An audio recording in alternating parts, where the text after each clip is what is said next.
Hello YouTube and welcome back to another video. This is Champion 2D Rob back again.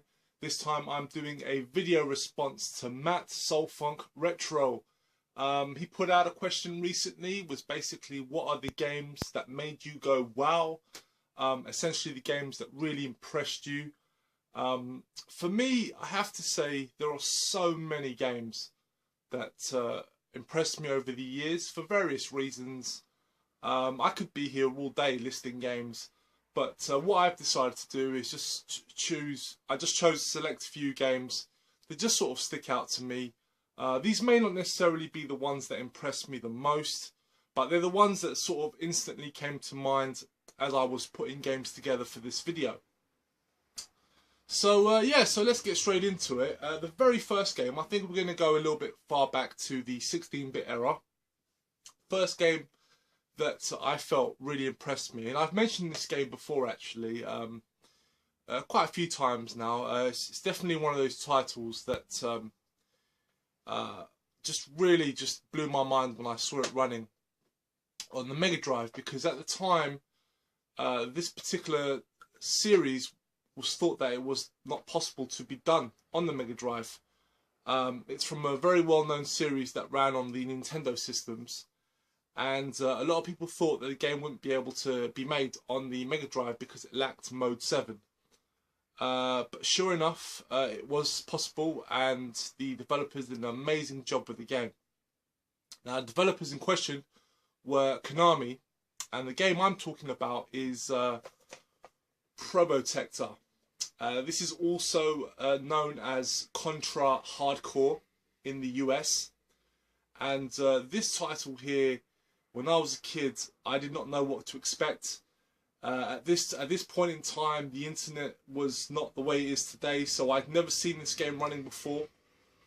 All the info I had was what I read in magazines and of course the screenshots of the game, but I'd never seen the game running until I bought it and took it home with me.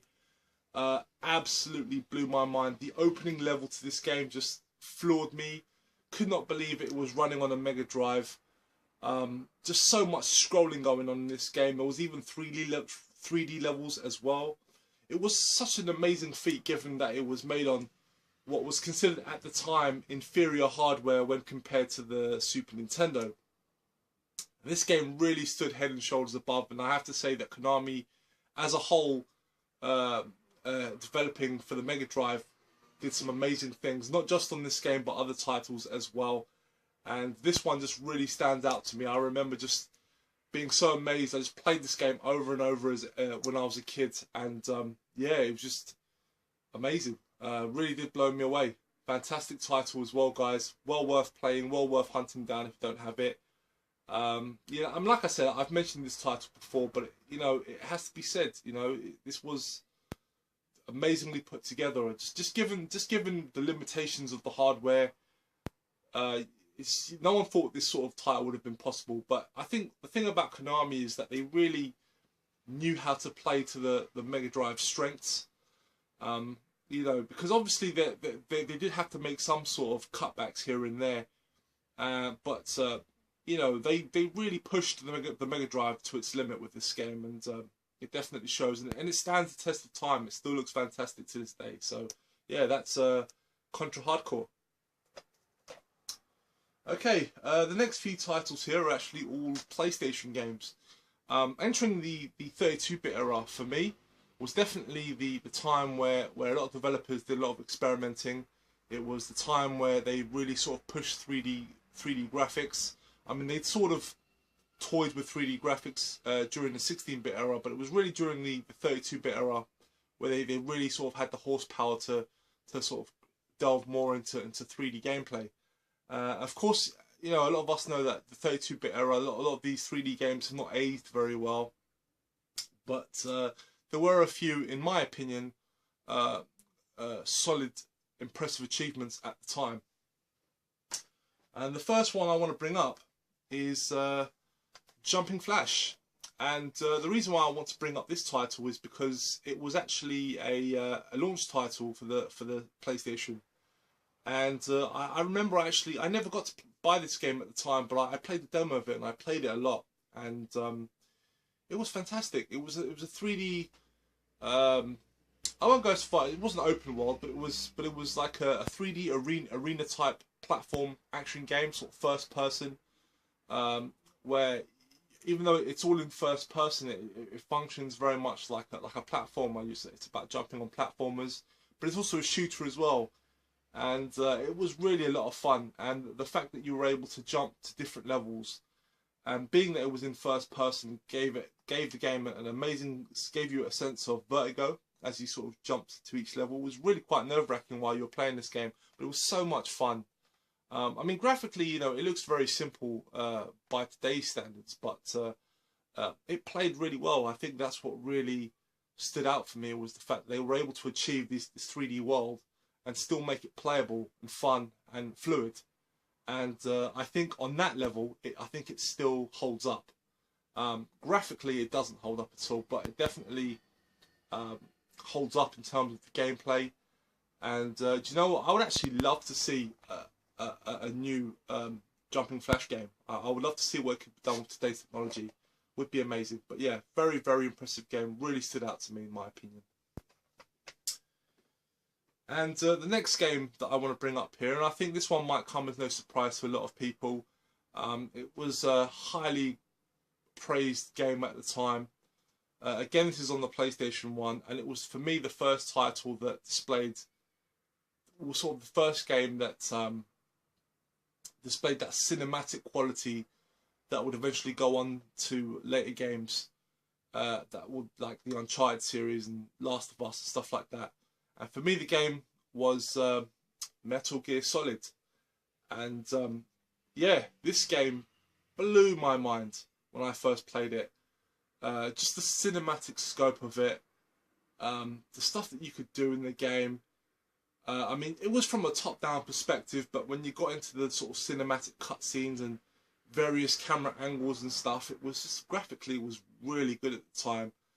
Today it looks a bit rough, but at the time it looked amazing, and just things you could do in the game, you were just not stuff that you were used to before. This really was a very unique gaming experience at the time, and I absolutely enjoyed it. And I played this game multiple times. I think it holds up, but there are aspects of the game that don't hold up as well. I think some of the graphics look a bit rough today.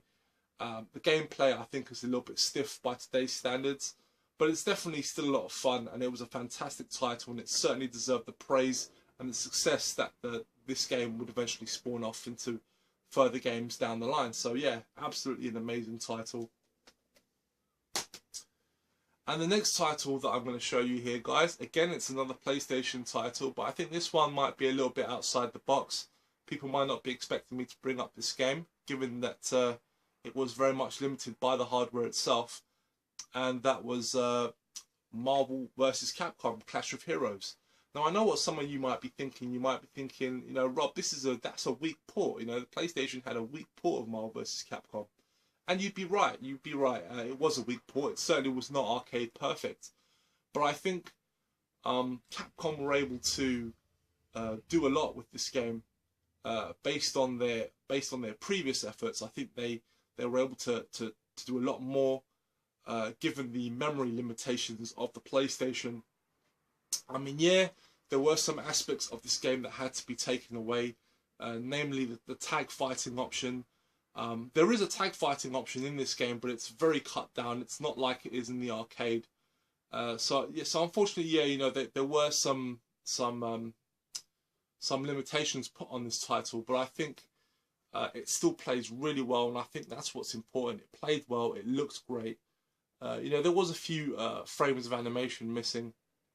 Unfortunately, it was just down to lack of memory from the PlayStation. But I felt that because Capcom had already developed the X-Men vs. Street Fighter game, Marvel Superheroes and Marvel Superheroes vs. Street Fighter, they had time to sort of work on building each title much better than the last, and I think they got really better as each game came along.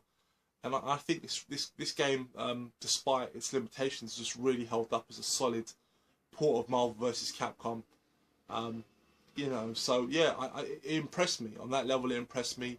I was a big fan of the arcades versions, And this one made me happy because the very first arcade port of these games was X-Men Children of the Atom, and that title for me was really not a good port. It was a terrible port on the PlayStation, couldn't stand it. But they did get better, and I definitely praise this one a lot. It was very playable, and that to me is what mattered the most. So yeah, that title. And finally, moving on to the PlayStation 3. Now, there's a lot of games on the PlayStation 3 that actually did impress me.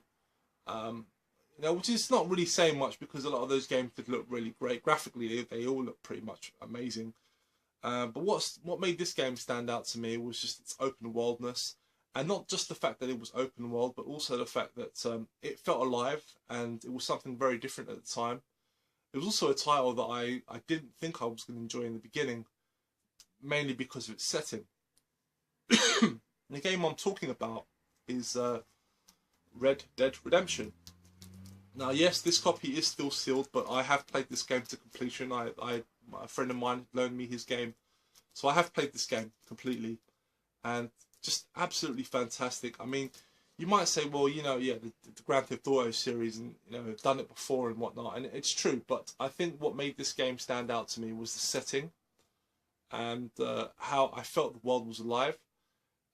You might say the same thing about Grand Theft Auto 4 and 5. They're all impressive titles, no doubt. But I think what they were able to achieve in this game, the way the horse physics felt right, the gunplay was great. It's just a lot of the whole setting of it. It all came alive to me, and it all looked great. I think during the entire time I played this game, I came across only one bug that really sort of stood out to me anyway. Aside from that, I really did enjoy it. It really blew me away. Such a fantastic title, great ending, amazing game. Definitely one of the best titles on the PlayStation 3, no doubt. So that's it.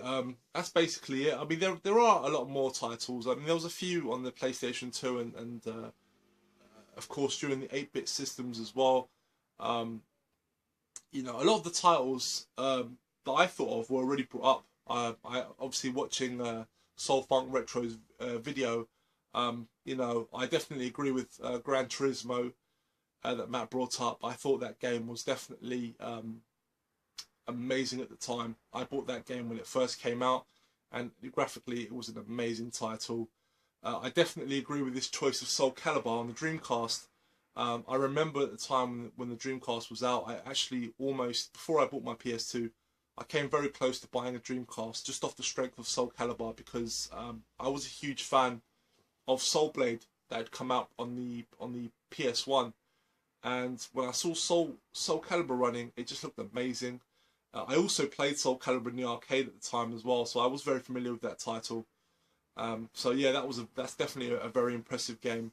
Other notable titles that stood out to me was Nights into Dreams on the Saturn. I remember when I played that game as well, that really impressed me at the time. I'd never seen a game like it before. It was very original at the time. It was so colourful, but the 3D aspect of it just looked so different. It was not like a typical platformer. That one really stood out to me as well. And of course, you know, I also watched the Retro Dave Nintendo's video response to Matt as well. You know, he brought up a lot of titles that, you know, most of us can agree were definitely standout titles.